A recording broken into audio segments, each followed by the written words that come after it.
Good morning, dear students. I'm Vijaya, your teacher of English. Today we are going to read The Diary of Anne Frank. This is lecture number 4. Till now we read that Anne writes about June 20, 1942, an account of her classroom experiences. She writes in her diary that her entire class was terrified and nervous. Why? Because the teachers were going to have a meeting to discuss the annual results. However, Anne and her friends Jean had a hearty laugh at the two boys sitting behind them. Now, let us read and know what happens next in the story. So, come on, dear students, let's move on to the next slide. I'm not so worried about my girlfriends and myself. We'll make it. The only subject I'm not sure about is maths. Anyway, all we can do is wait. Until then, we keep telling each other not to lose heart. I get along pretty well with all subject teachers. There are 9 of them, 7 men and 2 women.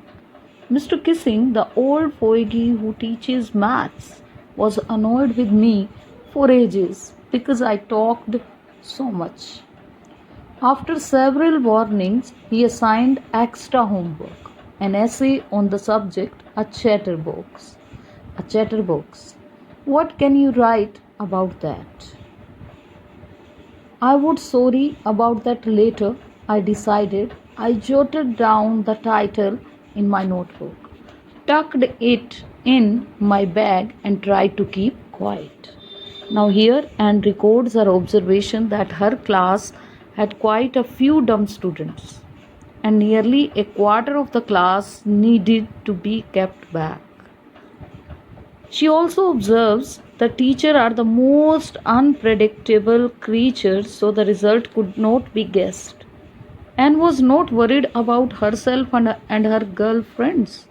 She was sure they would all make it to the next grade, although she was a bit doubtful about mathematics. They all waited patiently and tried to encourage and cheer up each other.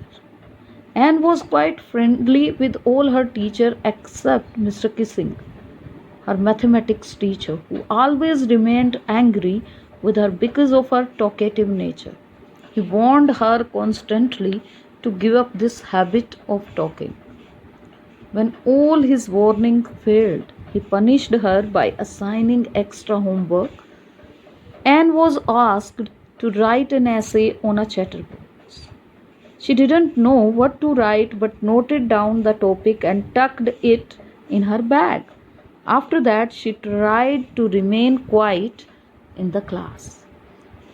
So, this was Anne's experience. That evening, after I had finished the rest of my homework, the note about the essay caught my eyes. I began thinking about the subject while chewing the tip of my fountain pen. Anyone could ramble on and leave big spaces between the words, but the trick was to come up with convincing arguments to prove the necessity of talking. I thought, and suddenly I had an idea. I wrote the 3 pages Mr. Kissing had assigned me and was satisfied. I argued that talking is a student's trait and that I would do my best to keep it under control.